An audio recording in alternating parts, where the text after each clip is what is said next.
name's Michael McKnight, and I play the guitar in a band called Frankie and the Heartstrings. And the thing that I do in the city is sort of run this place that we're sat in now, which is a music venue and cafe called Pop Rex.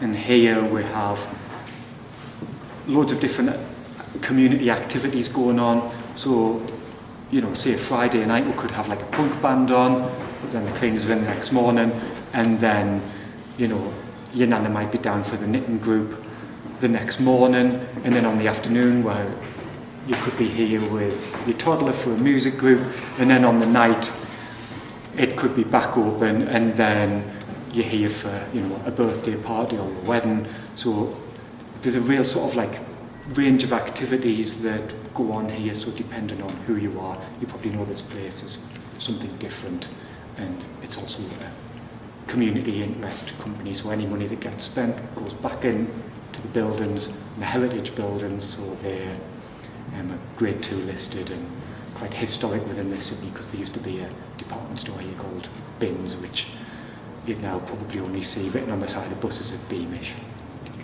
I think a lot of people who like grow up in Sunderland see success is actually like moving away, you know, so you go through college and a lot of people have like an ambition to sort of like, you know, if you do well to sort of maybe like go away to uni to like Leeds or Manchester, you know, and they're really cool places. But like for Sunderland to like grow as a city, it needs to like somehow retain the talent it's got. And from a business point of view, if we moved to Newcastle, like the cafe next door and the music venue was sat in would probably do better in Newcastle than it does here. But like I grew up in Sunderland, I loved going to college here, and I've always loved working here. I love spending my spare time here. I try and sort of, if I'm going out for somewhere to eat or drink, try and spend my money in Sunderland. You know, even if I'm just going out for a walk, I think it's like a really lovely place to go out along the seafront as well, and there's bits of countryside as well that I still love, even sort of like within the city. And I really do think it's like a great place to sort of live and work, and I've worked in the city centre for 11 years and lived in it for 40 years as well. You know, this is my home, which I think I'll live in for the rest of my life.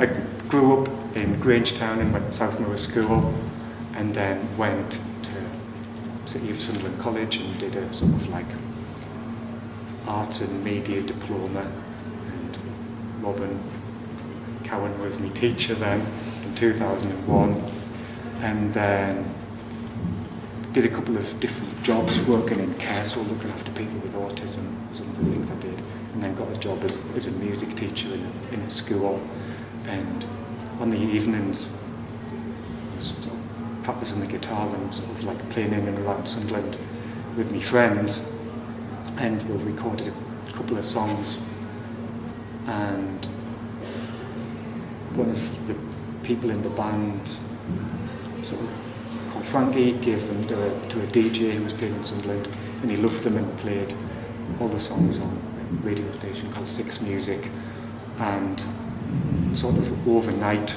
the sort of music industry got interested in the band, and literally within a few weeks we were then going on tour with a band called Florence and the Machine, did a UK tour supporting them, and got offered a recording contract, so I left all the jobs and went and did that thing for a few years, and then we decided it would be a cool idea to set up a record shop and cafe in Sunderland, so we did that, and then to sort of bring people in on an evening, and we booked, you know, musicians to come and play, so we had people like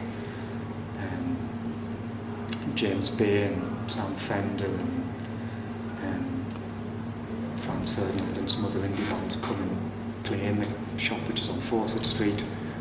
And it was only meant to be there for a couple of weeks, but the city loved it and encouraged us to keep going. And we're still sat in it now, 11 years later, and it's now a place that people associate as sort of a nice cafe to come and have food in a live music venue. Yeah, well, it's in Sunderland. You've said yourself that if it was in Newcastle, you think maybe it would do better. But I guess it's like the passion that you've got for the place where you were born and the city itself. Like, you can't take that away from you. If it's in your blood, really, isn't it? How important do you think that is? I love Sunderland, and I love telling people what like a great place it is to live, and I really think it is. And I've sort of been fortunate enough to travel around, and you do realise what a good place it is. If you see the good places, there's some are better, but I think it's a great place to live. Yeah. So growing up, I just really loved music, like Oasis and Blur and things like that was sort of in the charts when I was a kid. So just got into playing the guitar, and when you do that, you sort of naturally form a band with your friends and start writing your own songs. And me and Frankie were quite lucky that people really liked them, and we got to sort of quit our jobs and sort of tour and put records out as well. And then we've both been quite lucky that we're sort of still kind of involved in it, in the sort of running this place and running a live music venue. And I'm from Sunderland. I sort of grew up in Grangetown. My mum and dad still live there. In South Moor, I went to Sunderland College, and I've never lived away from it. So I really love the city. I'd only ever see anything positive about it, because I think it's a sort of great place to live, to study, or to, I think it'll be a place people will start moving to, because it's, from where we're sat now, we're only 10 minutes from beautiful beaches, 10 minutes from the countryside. I think there's lots of sort of great businesses opening in the city centre to spend your money as well. I think you have to be fortunate, really. Part of it's creating your own luck by, you're not going to get a record deal if you don't learn the guitar and practice and things like that. And so by working hard opens doors, but then you sort of need those sort of like little bits of luck along the way, I suppose,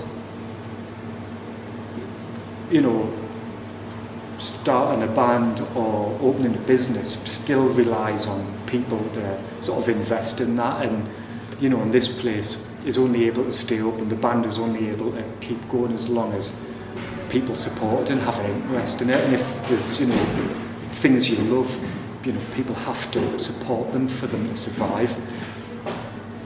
You hear people in the city complaining about things closing down, but something that's doing really well doesn't close down.